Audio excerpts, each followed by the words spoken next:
Chief is a family-owned, Nebraska-based company comprised of 7 diverse brands. Chief, trusted, tested, true.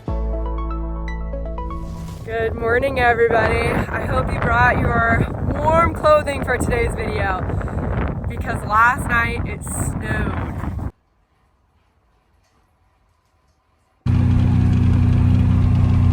This snow makes everything so soggy. The snow is melting off the plants fairly quickly, which is good. You do not want to harvest corn with snow on it because that snow can build up in the combine and cause a lot of harm to a lot of components in the combine. Our goal is to harvest a dry crop because what we're taking out of this field, we are hopefully putting straight into the bin.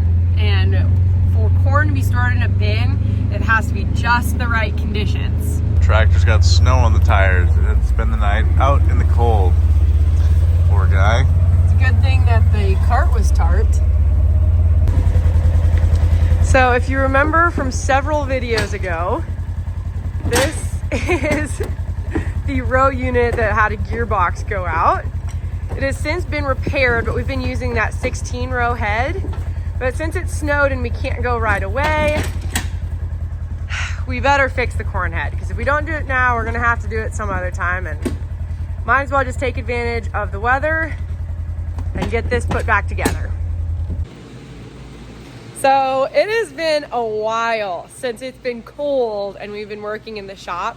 It makes me so grateful to have a nice enclosed space to put our things in to work out of the snow, out of the weather, out of the elements. So we turned the radiant heaters that we have up above here on. There it is. There's one back there and one back there. We have 2 radiant heaters in the shop, which is super nice. Turn them on for the first time this fall winter season. And I'm remembering that they are kind of loud. Something that Grant and I have been tossing around is the idea of maybe a second heat source in the shop.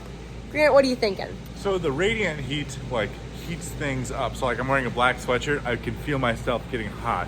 But like the air is still cold, so it just like heats things up, and that's what makes things warm.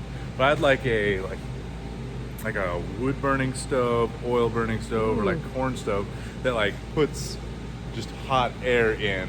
Something that you could stand in front of and like warm your hands up, I feel like. But I would like a secondary source of fuel other than natural gas. If we left this building heated up with natural gas for a full month, like a comfortable 60 degrees, that bill would be extra high. So I don't want the shop to freeze, but also I don't want to pay natural gas bills. So if there was something, we have a ton of used oil, so I'm kind of going that route, but I don't know. What are you guys' thoughts? We're looking for some suggestions here. So we are definitely not in the bulk of cold season yet. It is only the end of October, and it's going to be, the shop's going to need to be heated until at least February. So we've got a long season ahead of us. So we're just looking for some input, some suggestions. If any of you have heat sources like that in your shops or are friends that have things like that, we would love your input.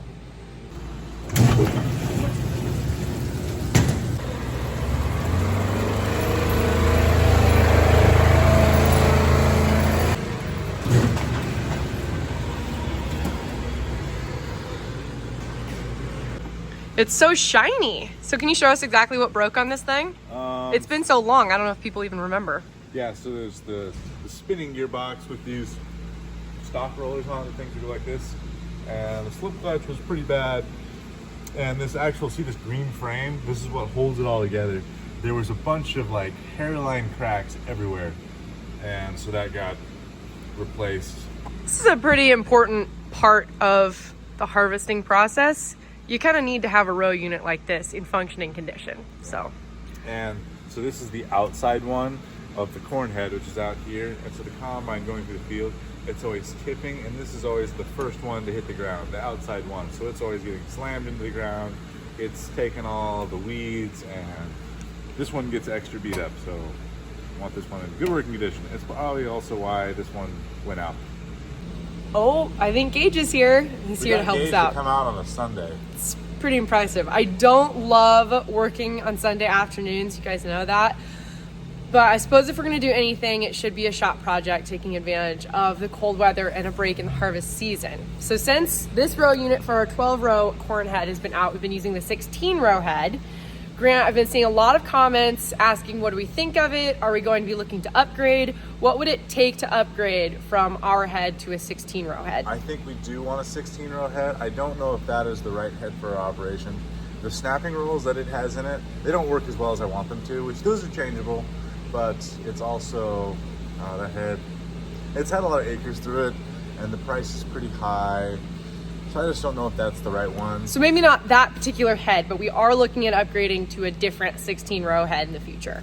Here's the remnants. This is the outside of the corn head. Woo, a lot of sprockets here. There we go. This is the big shaft that holds them all together. Had a little bit of spillage here.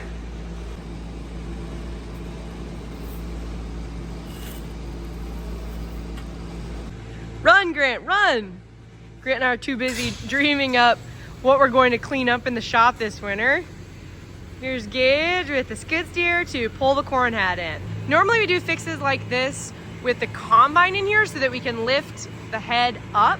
We're going to try to do it just using this chain hoist. So the goal is to get the head directly centered under this middle beam here.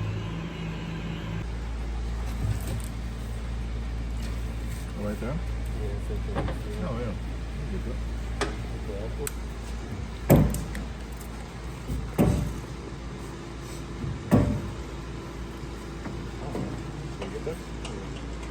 Have the Ranger backed up to the chains here. Just trying to get everything all situated. And once it is all hoisted up, then we will just slide it into place.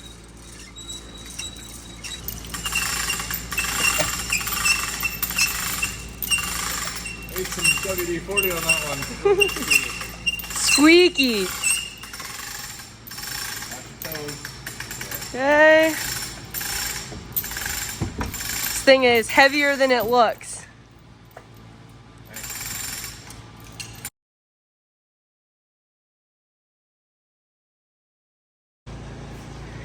Row unit is installed. This is where the snoot mounts onto. We got that bolted down. Ready? Yep, I think so. Hopefully it... Whoa, was that your finger? Yep, that was the finger. Oh. I sprayed all that WD-40 on there. Okay, now in theory... Oh, was that your...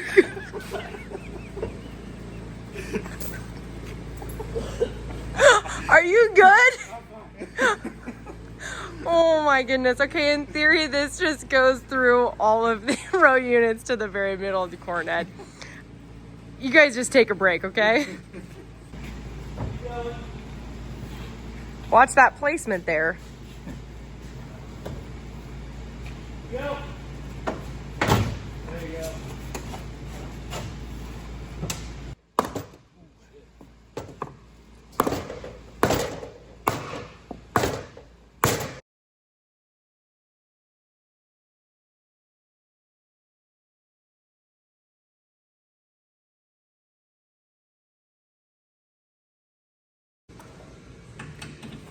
We got all the sprockets and the chain put back together and the cover on. We got this snout put on. Now we are just working on putting this end snout on, connecting all the wires.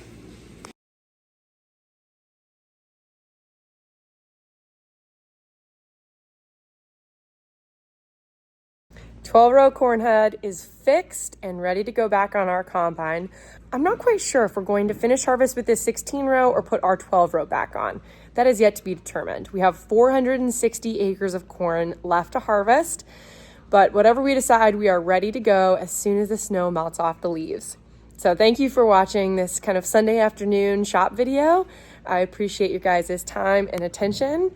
the snow has given you guys a little bit longer to subscribe. So my goal at the beginning of harvest was to reach 500,000 subscribers by the end of harvest. So while this snow has delayed our actual harvest, it means that we have a little bit more time to reach my goal. So thank you for watching. If you're interested in getting these kind of thick work jackets, which I really love, they're very durable. They say Aurora Farms on them. You can find those below this video or at bunkerbranding.com. Thank you for watching, and we'll see you in the next one. Bye.